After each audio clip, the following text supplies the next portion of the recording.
You're listening to the Ask Drone U podcast. You ask, we answer your drone questions. Whether you're here to turn your passion into profit or you simply fly for fun, we're a community of learners and teachers who aspire to achieve greatness. We are Drone U. Hey everyone, welcome to another awesome episode of Ask Drone U. It's just myself today, but luckily I have the awesome pleasure of having John Rupert on the show. Welcome, John.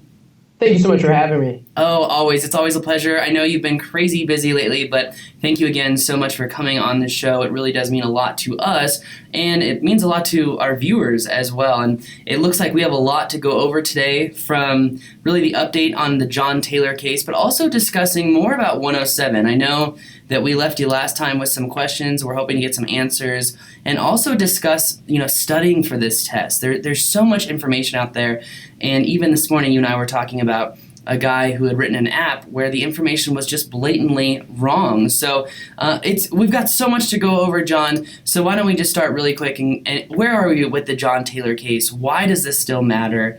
What do you expect to hear? Okay, so currently with the John Taylor case, there are 3 cases right now, and they are all pending in the D.C. Circuit Court of Appeals. And so one is challenging the drone registry that was created under Part 48. That's the first lawsuit. The second one is also challenging the FAA's interpretation of Part 47, which is the regulations that have already been created. They're already in effect, but the FAA has applied their, if you will, their discretion and not enforcing it at certain times, and then at others, they're basically flipping a light switch on. And the third point is that the FAA is also it's being challenged on the CFRA, the 30 nautical mile ring around the Reagan VOR, the DC VOR. That is also being challenged, and how they basically arbitrarily flipped that light switch on and said, no drones can fly in here. Oh, wait, back it up. Now you can, but you have to register.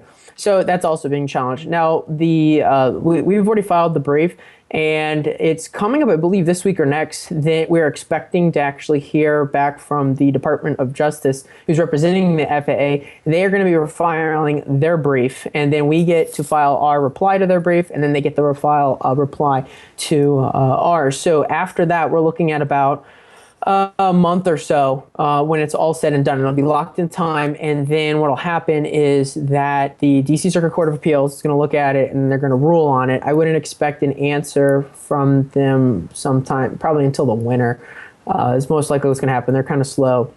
So the big issue there is whether or not the Part 48 registry will actually remain in place, and that'll.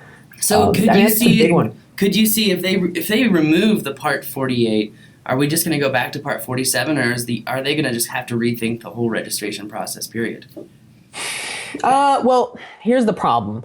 If the FAA would have done it a little bit better, they could potentially have maybe kept some of it alive. Because what happened is they violated 2 acts of Congress in creating it. So the big one was that they violated Section 336, which prohibited the FAA from creating any rule or regulation governing model aircraft. So that's the big one they violated. If they would have crafted the regulations a little bit better to say all non-336 aircraft have to register, well, that would be fine. That would have survived a 336 challenge, because it wouldn't be regulating anything falling into the 336 category. Now, the other problem with the creation of the regulations is that they invoked the good cause exception to bypass the notice and comment requirements of the Administrative Procedures Act, and that can only be done in extreme cases. You can't just create an emergency by your lack of planning and forethought, and then go, oh, we have no time, we have to now create something real quick, so throw it out the door because it's an emergency, because people are going to die and these drones are all over in the skies and stuff.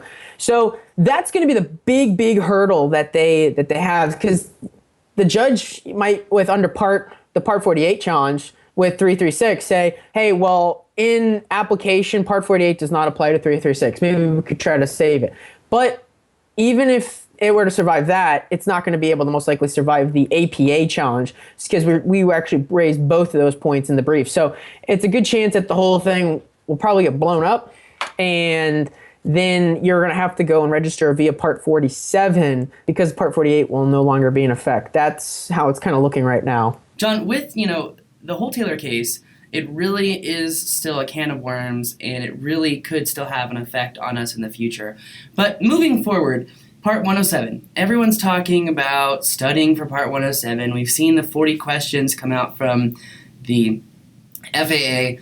I've been creating a study guide, though, just for myself. And obviously, you know, we're going to be giving out to Drone U members, but it's almost 70 pages long now.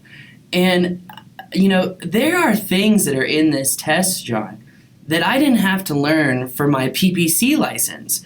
I mean, so it seems like a lot of people are kind of focusing on the test prep, but not so many people are really focusing on, you know, what it means and, you know, how deep you really have to go into this content to be comfortable with it, to pass the test and really, you know, come over that obstacle. So, you know, what are you seeing? What do you think is important?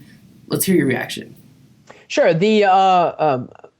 Some people have alleged that one thing I might want to respond to is that the test that you did take on the knowledge portion of the with powered parachute that you did take, do you feel that was adequate? Do you think that could have been actually wrong? And then what the FAA is actually doing now is try to better tool under the ACS, the Airman Certification Standards. They're trying to come up with a better way to actually test people. They've already implemented this currently with the private pilot.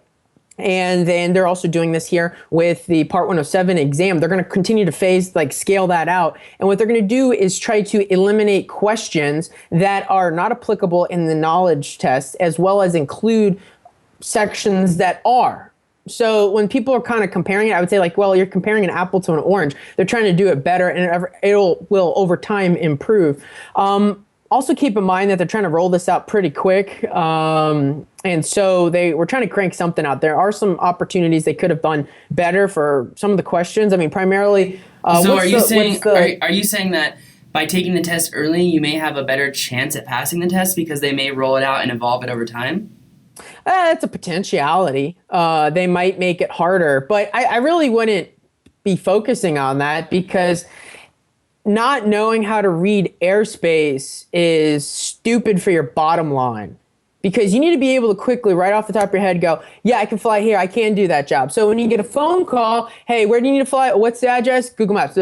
Okay, go to Sky Vector. Okay, yeah, I can fly there. That's not going to be in Class Charlie airspace. I'm fine here. Or, oh, that's in Bravo airspace, but it's just right under the shelf. So, because what people do is it's kind of going back to when people always cite real estate and they're like, well, the drone market's like this, real estate. It's like, that's just this weird part of the drone industry. Don't look at that. Look at other areas. Same thing with Class Charlie airspace, is that they look at the basic shelf that's around the donut, okay? And that's pretty easy. Yeah, go to LAX, go to Miami, go to Orlando, go to Tampa, go to heavily congested airspace like San Francisco, and figure out where you can fly. The shelves there matter a lot more because they step down, up and down. And so you need to know that much more so, especially over at Miami. Look at Miami International Airport, and then just due east and find out where you can fly, because it'll step down. It'll go right here, you can fly, and I think it's like 1,000 feet and below, and then it steps down again to all the way to the surface. So you need to know how to read that, because it's not uniform. It's especially Bravos in very heavily congested areas are upside down wedding cakes that were attacked by a bunch of a herd of toddlers. There's chunks of it missing and all sorts of stuff. So you need to know how to be able to quickly read that to make a decision on whether you can do that job right now, or whether or not you need to apply for a COA, and then factor that into your time as well as your cost. Yeah, I think that's a good idea. One of the things that I've been telling people, John, too, is, you know, getting the 107 is the first step. The next thing you need to do is, what airports in the vicinity of where I live should I be applying for COAs to attempt, you know, to have that opportunity to fly. And just so you know, one of the things that's happened in the last few weeks, once I showed people the KBDU map, the drone map for Boulder airspace, other airports have now actually taken on that airspace map to say, okay, normally this is restricted airspace, but if you're a UAS pilot, we can give you an LOA and you follow this map. And it's something that is really kind of changing the way that we operate in airspace, which I think is really cool. So you've had, you know, a very real impact on that and how drone pilots are using airspace. But one of the things, you know, as you've mentioned, understanding airspace is very important, but also understanding special use areas, MOAs, alert areas. and even understanding, the intricacies of airspace. Like, for example, if we've got a towered airport in D and they're only open from, say, 6 a.m. to 11 p.m., but sunrise is at 4:30, and, well, we're drone pilots, so we've got 30 minutes of, civil twilight before that. Are we technically in Class E airspace and ready to go, or do we still need an LOA because technically it's Class D when it's open? These are the finite nuances that I don't think people really understand, and the more I've gone through this study guide, the more I've gone through this information, I am realizing that this is going to be a very difficult test, not only because of the content or the depth of the content, but the sheer amount and also the way the content is worded. They're very careful about how they word each individual sentence and each individual, answer to the question. I just wanted to back up briefly with the LOA. If you're doing a COA, you're going to get a LOA as part of that process. So the FAA doesn't want you to actually initiate that LOA discussion. They really want you to go through the COA process for purposes of they will actually take care of that for you. And that's how you get your COAs, because you'll be part of the LOA process. That's interesting. I've heard that different ways. So thanks for clarifying that. The people that you heard it from, how many COAs have they filed? No. The funny thing is, I've got a buddy who's operating in Santa Fe. He's got a COA with Santa Fe. KABQ would not give him a COA whatsoever. So, he goes, all right, well, let's do an LOA. And I know another helicopter pilot that has just an LOA with Santa Fe Airport and no COA. So I've heard it. I've seen it done different ways. You could do it. Have you ever seen the movie Rocket Man from Disney a long time ago? There's this great quote in there. He says, we could do it your way, or we could do it what we like to call the right way. Yes. You can do an LOA straight up and not fly under a COA, but then the FAA is going to be like, hey, where's your COA? Oh, you don't have a COA. Okay, so what good does that really do you? I would just be like, don't even go to the hassle, right? Yeah. Maybe it goes towards you not being careless and reckless, maybe. I don't know. But they're still going to violate you for flying in that airspace without a waiver. So I don't really know what that'll do. So let's talk about special operating areas and special things, because from what I'm hearing, 107 could only be the foundation of the house of regulations, I don't know if you've ever seen the show House of Lies, but I'm kind of thinking of all the stuff they have to go through when they're consulting. But that being said, do you see other industries using 107 as a regulatory foundation and then setting more rules on top of that, becoming more restrictive? It seems that, we've had this issue before with surveying, where they're like, well, you can be a drone pilot, you can create the map, but you cannot interpret the map because then you need a surveyor's license. So where do you see the evolution of drone pilots in specific industries with specific regulations? 107 is going to provide, in order to be a competent, safe, and profitable drone operator, you're really going to want to think of this in a two-part setup. Getting your 107 certificate, that just gets you in the door. And then you're going to want to figure out how to actually specialize and focus on one particular to do it better than everyone else. So you're not just Joe Schmo, jack of all trades. So you're going to probably want to focus on some particular other type of training. So with doing real estate filming, you're going to want to find someone who has a lot of experience in real estate filming, or wedding photography, or cinematography. Maybe you're doing thermography. If you're going to do thermography, maybe you want to go to one of the FLIR, the Infrared Training Institute, and go get thermography 1 certification. Because the thing is like, at the end of the day, if you're just another drone dude, dude, I'm the drone guy. I'm the drone girl. Go to dronegirl.com. thedroneguy.com.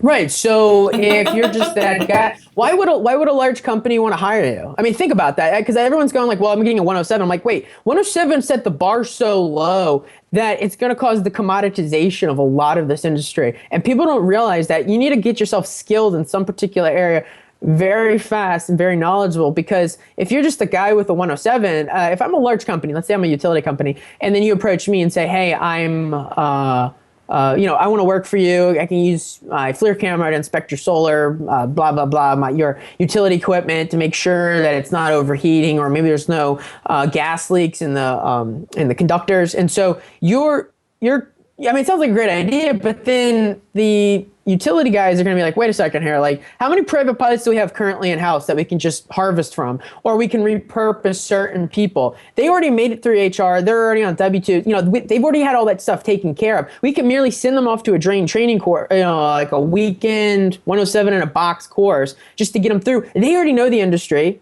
We don't need to train them to know how to do utility work. We just need to train them to add them on to get this little 107 certificate. So there's going to be some interesting problems there with in-house stuff for larger companies, because they're going to prefer to hire in-house people. And then once they've gobbled up all their people that they can get inside, then they're going to start looking out and then want to hire the most qualified individuals in certain areas to augment what they currently have, because they might not want to have full-time drone guys in certain areas. You might be in a particular little region. You might be their little subcontractor that does all their jobs in that one area because they don't want to send a crew out regularly. They'd rather have you on call. Another issue too that I'm learning with production companies doing more, movie set and TV film kind of productions, they're not going to make you travel. They're going to try and find someone local. So you've not only got to have an in, but you've got to have an in with the local people. You can't live in Texas and try having accounts in Colorado and California.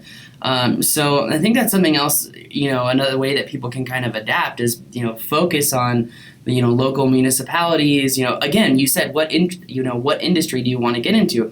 Are you going to the association meetings? Are you going to those award banquets? Are you going to those networking events? Are you meeting the right people? And John, this is something we talk about in our book, Living the Drone Life. You have to become really good at flying and then pick your niche and say, okay, I'm going to practice this thing, because part of becoming better is utilizing the perfect practice model, or essentially the deliberate practice model, where we're taking a job and we're systematically trying to eliminate the errors. Like, for example, thermography, parts of the test are about flying by wire.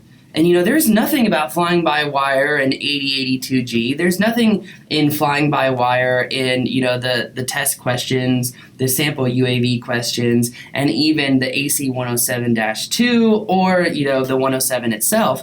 So I agree with you. I think that education and skill are going to be ways that people have to adapt, but you have got to focus on what you're going to be good at. And again, I think at the end of the day, you've said it right. You've got to be really, really good at flying and flying video. Anyone can buy a drone and take pictures with it. Try making video with it, whole different story. Right. I agree. And so then, with industries, you also have trade groups that have started getting into developing certifications. ASPRS has already, I believe, 2 types of certifications for their members that they're working on. So if you're in that area, ASPRS, yes. I forgot even what they're the mapping guys. That's a better way to put it. I forgot even what it stands for. I'm like, it's the American Society. That's what we have Google for. I forgot. It's the mapping guys. So they have 2 certifications for the surveyors that people can actually take. So that's American Society of Photogrammetry and Remote Sensing. Oh man. Yeah, I'm like, what's the P stand for? I don't know. I forgot. It's something. It's something like in aviation. We have all these terminologies and stuff. I'm like, I don't even remember what the thing stood for, but I know it does this. If you want this, you go there and do that. So they have come up with some certifications, and more as time goes on, that will happen. Maybe NAR. And so then if you're wanting to compete in those areas, you're going to have to comply with those, because 107 is so low, people are going to start setting higher standards. And really you need to look at 107 as being a very, very low safety standard. People are going to want to have people operating in a more safe manner. So, the large companies are looking at this going, wow, this 107 is just so liberal. Well, we ourselves are going to need to develop our own safety standards. So you could have a situation where the large companies actually develop their own safety standards. And that's what I'm hearing more and more is what's starting to, that's what's going on. So if you're going 107 is the floor and that's what you're trying to meet, that might be really bad from your bottom line at the end of the day. You might want to be shooting to be more professional and to get the skills and the knowledge to go out there and make more money. Yeah, no, I agree. Now, one thing you mentioned that's really interesting is the associations, because now with 107, it seems like we're taking the drone world and diving in to manned aviation. Like it's like manned aviation guys are sitting at the top of the pyramid being like, climb the stairs, children. Like you gotta do everything that we have to do now. Like you're gonna have to comply to our standards on everything. So what does that mean for people like the AMA? What does it mean for people like AOPA? And I know we've had this discussion before. I am not even an AMA member after a conversation with you and a few other people. I can't speculate on how their membership is doing, but I would imagine not good compared to what I've seen on Facebook. That being said, people like me have been moving to AOPA because, AOPA offers so much beyond what AMA offers as far as networking, notice of TFRs, safety information, continual training and whatnot. I mean, AOPA has so much to offer. So what is it going to do, for AMA, for AOPA, for the MBA, AUVSI? What effect is this going to have? The drone community is realizing that they are part of the aviation community and that they need to adapt accordingly. So if you're going to face off on purely aviation matters, you might have a really hard time because the aviation community is already very, very entrenched. Now, AOPA and EAA with lobbying. What is AMA doing? Like AOPA and EAA actually do stuff. MBAA is a really good commercial aircraft event to attend, and that's going to be pretty much the manned aircraft version of AUVSI. So most of these organizations are going to also start thinking, well, wait, we want to grab some more membership. This is a great opportunity to come in and try to pick up some of the drone crowd. So I see them starting to face off potentially, and the manned aircraft guys moving in on the unmanned aircraft guys' turf, and then even with pilots, okay, just on an individual level. You're going to see, pilots, commercial pilots, flight instructors, air transport pilots are going to start moving in, maybe want to make a little extra buck here and there on the side. The airline pilots who retire at 65 who want to teach flight instructing or do whatever, they might come into the sector as well. The only way you can really fight against those guys, because they have more experience in their pinky toe than most of the drone community combined, you got to have better flying skills, right? And better editing video skills, because at the end of the day, I mean, some of these guys they have horrible video, there's creative C-SPAN. A lot of the manned aviation guys, think of TV as it's, Fox News from the 1990s. So I think that, very knowledgeable drone guys who, maybe they did their 333. They got some ground school, so they're familiar with the aviation community.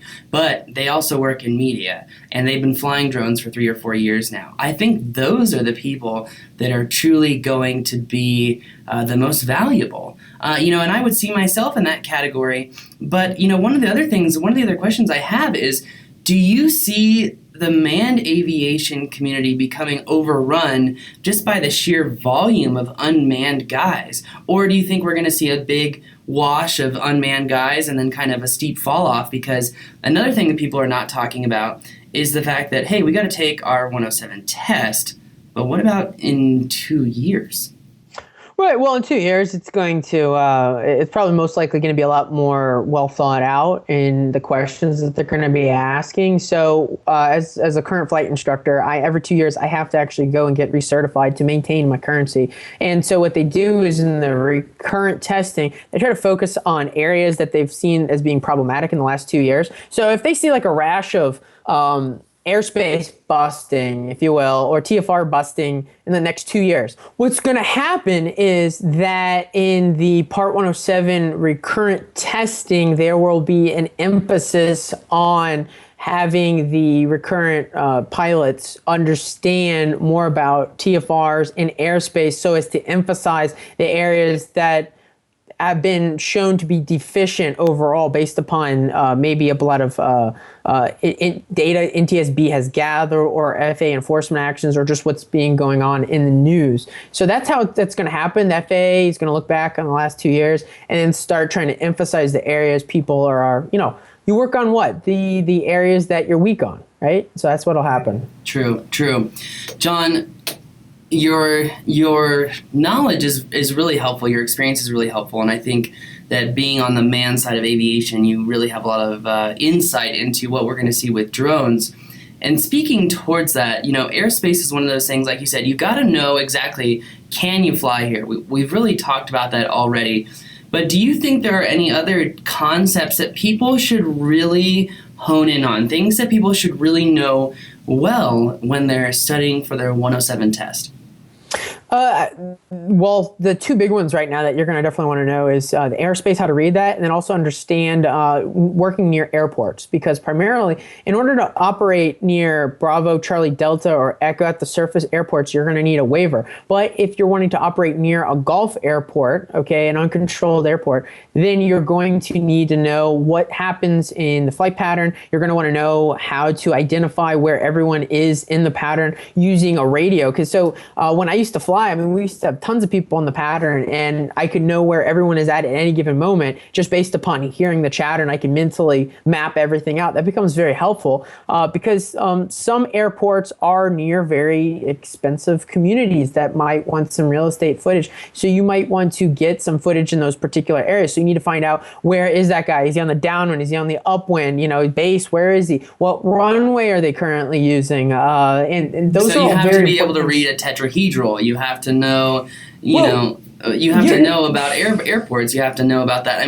What I'm hearing is, it sounds like the way that drone operators currently operate and do their missions is going to drastically change, especially for those people who are not used to really following the rules, if you know what I mean. It seems like, you're going to be operating CTAF, you're going to have to know about airspace, you're going to be talking about ATC. Before you know it, every Wednesday morning, you're going to be grabbing breakfast, bacon, and eggs with your FSDO guys. It really sounds like things are going to be changing significantly. I think so. And I think that people who already have their pilot's licenses and have spent a lot of time at uncontrolled fields or towered airports, they'll have an advantage in knowing how to understand what's going on with the radio chatter to find out where everyone's at. So that's another thing people should definitely beef up on, is understanding patterns. How do the airport patterns, how are they affected by certain times of the day? I'll give you a prime example. Let's say we were flying over at Pompano Beach Airport, which is just a little bit north of Fort Lauderdale Airport. So hot day, summer, noon, I'm flying out of there. If I'm doing a job, now this is Pompano is a Delta airport. You'd have to have a waiver to fly in there. But let's say this was a Gulf airport near the coast and it was a hot day. If you're right off the end of the runway, you're going to definitely be very, very careful as to how high you do fly. The reason why is that the high density altitude will affect aircraft performance. I had one situation one time where this Piper Arrow I was flying on a hot summer day. The best we were getting was 100 feet per minute in climb rate. So we were pretty far out and we were pretty low. And knowing that's very important for people in planning where they're doing their drone flights. Also knowing the difference between when does the traffic pattern go left and when does it go right? Does it always go left? Does it always go right? When you would have an example of where it would go one way or the other? And so what about helicopters? Which way did they fly? And is that different than manned aircraft? Fixed wing aircraft. And so knowing all of that becomes very, very valuable, especially if helicopter traffic's on one side, then they're going to be probably flying a whole lot lower than manned aircraft, the fixed wing aircraft, which are going to be flying a whole lot higher on the other side of the airport. So it's very important knowing how to get those shots so you can get the shots and make money and not be one of these goofballs that was flying the aircraft too close to the his drone too close to another aircraft, and then it gets on the news, and then more regulation comes. Yeah, no longer is going to be, hey, you're the doofus who went on the news. You're going to be the doofus who went on the news, lost his license, no longer flies anymore, and you're out of the industry. So I think it's going to be a little bit of a different arena. But one of the points you brought up is density altitude, which brings me to today's 107 study test question, Mr. Rupert.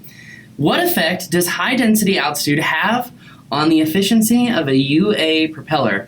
Answer A, propeller efficiency is increased. B, propeller efficiency is decreased. Or C, density altitude does not affect propeller efficiency. Well, what do you think? I think it's B, propeller efficiency is decreased. Why? You getting all, because with humidity and temperature, the way that pressure altitude and density altitude is calculated changes. And the way, you're putting me on the spot here. I feel like I should be back in ground school already. All I know is because it's hotter and it's more humid, it's more difficult for the propeller to make the same amount of lift, if I understand that correctly. Well, okay. There's two types.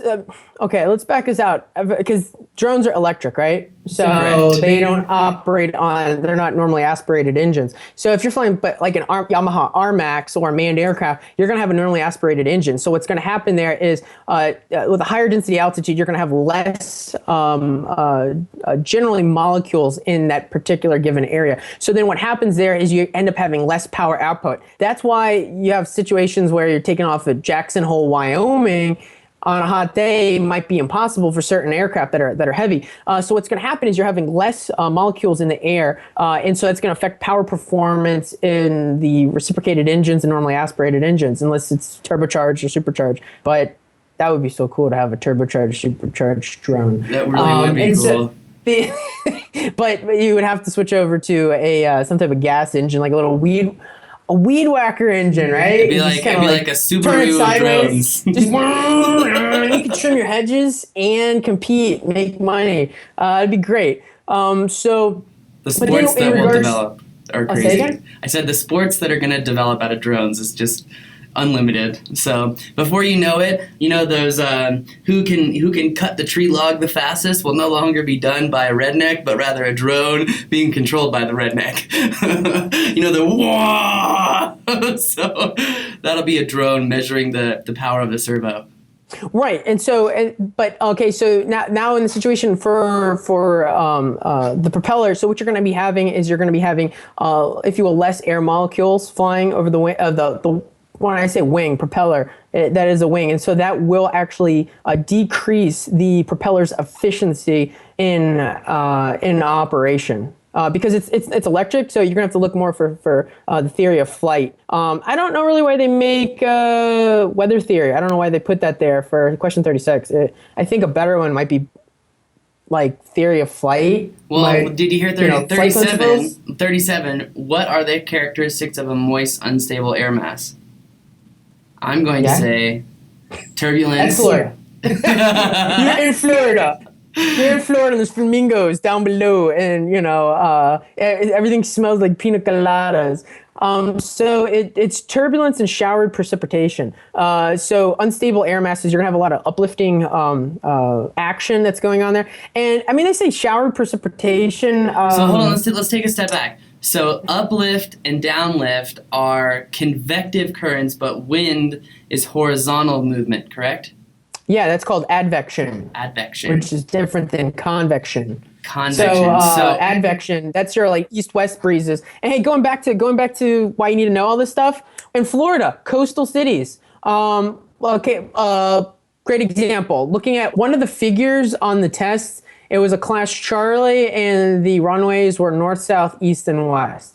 If you see, you'll never actually probably see something close to that at a coastal airport. But what you can keep in mind is that with advection, especially in the coastal airports, the wind will tend to blow one way, east or west, depending on cold front, warm front, if it's hot or whatever. But you can pretty much always bet it's going east or west, not north or south. So that also tells you what? It tells you that the traffic is going to be going east or west, not north or south. So if you need to get a job that's north or south of the airport, there's a potentiality that you might be granted that as a COA if you're needing to fly a Bravo or Charlie north of the field, because and you can guesstimate pretty accurately what's going on with the wind. So, hey guys, I'm trying to do a COA here. We will fly only north of the field provided that the traffic is going east or west. And you negotiate. That's one thing you can do, and that's what you need to know about weather, is so you can plan this out, so you can have a bigger bottom line at the end of the day, so you can know, yeah, I can do that job, or hey, let me work on it. I think we can do that. Yeah. By the way, I found density altitude in my study guide, which the book says density altitude is pressure altitude corrected for non-standard temperature. As the density of the air increases, lower density altitude, aircraft performance increases. Conversely, as air density decreases, higher density altitude, aircraft performance decreases. So I think that's a nice, succinct way of saying it. Now, John, while I have you here, Is there anything else that you want to tell people about the test before we let you go? I think that that people are going to want to understand the airspace operations. That's probably the big one right there. Is everyone's going to study 107, but you need to understand how to read the sectional chart and then understand how airports operate, so that way you know where you can and cannot safely fly. That would probably be the better one. And so, I mean, everyone's looking at the test here. I really think everyone needs to like move beyond the discussion of just let's study for the test. It really should be, I should read as much as I can out of the Pilot's Handbook of Aeronautical Knowledge, so I can take that information and use it to my advantage, so I can increase my bottom line. I mean, right? I mean, that's where like, my study guide money information. because you passed the 107 exam? Like, you don't make money because you passed the 107 exam. You make money because you know how to like deal with the situations that come at you, so you can be legal and profitable. And so, just doing the bare minimum is stupid for your bottom line. Agreed. And I mean, that's what it is at the end of the day. I could not agree with you more, John. Well, and by the way, most of my study guide information does come from the Aeronautical Information Manual. So there's a lot of good information out there. But anyway, John, thank you so much. We look forward to having you on again, learning more from you, studying more about the 107, hearing about John Taylor. Just so much going on. I know you've been busy. And for all of those trying to get a hold of you, I would say be patient. He's working on a huge project. So anyway, John, thank you so much for coming on the show, and we look forward to having you on next time. All right. Thank you so much for having me. And that's going to do it for us today, guys. Thanks again for listening to Ask Drone U. If the show has helped you out in whatever reason, if it's provided value, you've learned something new, leave us a review. Give us a share. Tell your friends what you've learned, because maybe we can continue to help the airspace community, the drone community, and you and me together by changing perceptions, educating the public, and progressing the industry for a safe place. That's going to do it for us today. My name is Paul, and we'll see you next time.